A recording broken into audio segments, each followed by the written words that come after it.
오늘은 3월 24일 일요일 사순제 3주일입니다. 거룩하시고 자비하신 아버지께서는 아들, 딸들을 결코 버려두지 않으시고 아버지의 이름을 알려주십니다. 주님께서 우리의 완고한 마음을 부드럽게 바꾸시어 주님의 계명을 지키며 끊임없이 참된 회개의 열매를 맺게 해주시기를 청합시다. 말씀의 초대.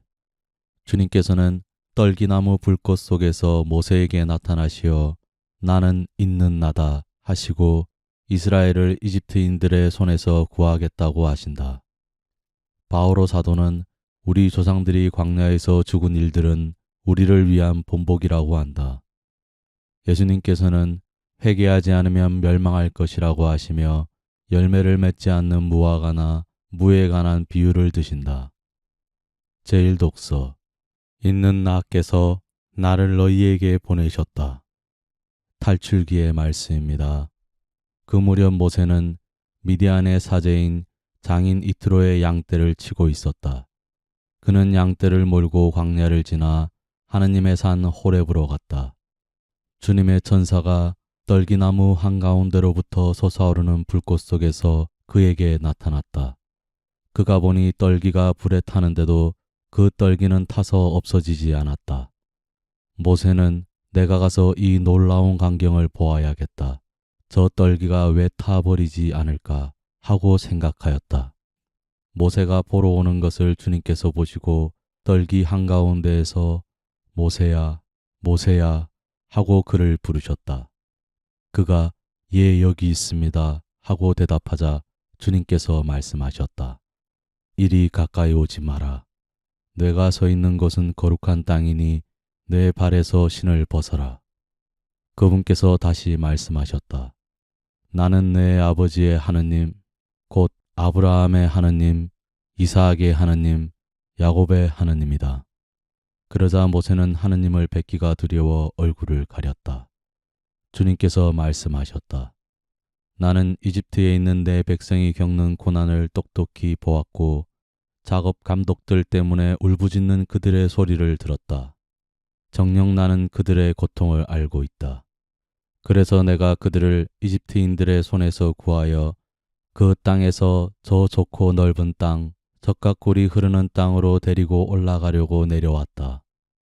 모세가 하느님께 아뢰었다. 제가 이스라엘 자손들에게 가서 너희 조상들의 하느님께서 나를 너희에게 보내셨다 하고 말하면 그들이 저에게 그분 이름이 무엇이요 하고 물을 터인데 제가 그들에게 무엇이라고 대답해야 하겠습니까? 하느님께서 모세에게 나는 있는 나다 하고 대답하시고 이어서 말씀하셨다. 너는 이스라엘 자손들에게 있는 나께서 나를 너희에게 보내셨다 하여라. 하느님께서 다시 모세에게 말씀하셨다. 너는 이스라엘 자손들에게 너희 조상들의 하느님, 곧 아브라함의 하느님, 이삭의 하느님, 야곱의 하느님이신 야훼께서 나를 너희에게 보내셨다 하여라. 이것이 영원히 불릴 나의 이름이며 이것이 대대로 기릴 나의 칭호이다. 주님의 말씀입니다. 제2독서. 모세와 함께한 백성의 광야 생활은 우리에게 경고가 되라고 기록되었습니다. 사도 바오로의 코린토 1서 말씀입니다. 형제 여러분, 나는 여러분이 이 사실도 알기를 바랍니다. 우리 조상들은 모두 구름 아래 있었으며 모두 바다를 건넜습니다. 모두 구름과 바다 속에서 세례를 받아 모세와 하나가 되었습니다. 모두 똑같은 영적 양식을 먹고 모두 똑같은 영적 음료를 마셨습니다. 그들은 자기들을 따라오는 영적 바위에서 솟는물을 마셨는데 그 바위가 곧 그리스도이셨습니다. 그러나 하느님께서는 그들 대부분이 마음에 들지 않으셨습니다. 사실 그들은 광야에서 죽어 널브러졌습니다. 이 일들은 우리를 위한 본보기로 일어났습니다. 그들이 악을 탐냈던 것처럼 우리는 악을 탐내지 말라는 것입니다. 그들 가운데 어떤 자들이 투덜거린 것처럼 여러분은 투덜거리지 마십시오. 그들은 파괴자의 손에 죽었습니다. 이 일들은 본보기로 그들에게 일어난 것인데 세상 종말에 다다른 우리에게 경고가 되라고 기록되었습니다. 그러므로 서 있다고 생각하는 이는 넘어지지 않도록 조심하십시오. 주님의 말씀입니다. 복음. 너희도 회개하지 않으면 모두 멸망할 것이다. 루카가 전한 거룩한 복음입니다. 바로 그때 어떤 사람들이 와서 빌라도가 갈릴레아 사람들을 죽여 그들이 바치려던 제물을 피로 물들게 한 일을 예수님께 알렸다. 그러자 예수님께서 그들에게 이르셨다. 너희는 그 갈릴레아 사람들이 그러한 변을 당하였다고 해서 다른 모든 갈릴레아 사람보다 더 큰 죄인이라고 생각하느냐? 아니다. 내가 너희에게 말한다. 너희도 회개하지 않으면 모두 그처럼 멸망할 것이다. 또 실로암에 있던 탑이 무너지면서 깔려 죽은 그 18사람, 너희는 그들이 예루살렘에 사는 다른 모든 사람보다 더 큰 잘못을 하였다고 생각하느냐? 아니다. 내가 너희에게 말한다. 너희도 회개하지 않으면 모두 그렇게 멸망할 것이다. 예수님께서 이러한 비유를 말씀하셨다. 어떤 사람이 자기 포도밭에 무화과 나무 한 그루를 심어 놓았다. 그리고 나중에 가서 그 나무에 열매가 달렸나 하고 찾아보았지만 하나도 찾지 못하였다. 그래서 포도 재배인에게 일렀다.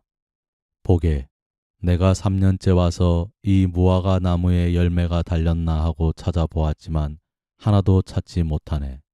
그러니 이것을 잘라버리게. 땅만 버릴 이유가 없지 않은가. 그러자 포도 재배인이 그에게 대답하였다. 주인님, 이 나무를 올해만 그냥 두시지요. 그동안에 제가 그 둘레를 파서 거름을 주겠습니다. 그러면 내년에는 열매를 맺겠지요. 그러지 않으면 잘라버리십시오. 주님의 말씀입니다. 오늘의 묵상.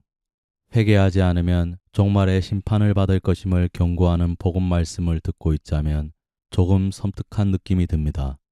그러나 우리는 오늘 화답송이 노래하듯이 주님께서 자비롭고 너그러운 분이심을 잊지 말아야 합니다.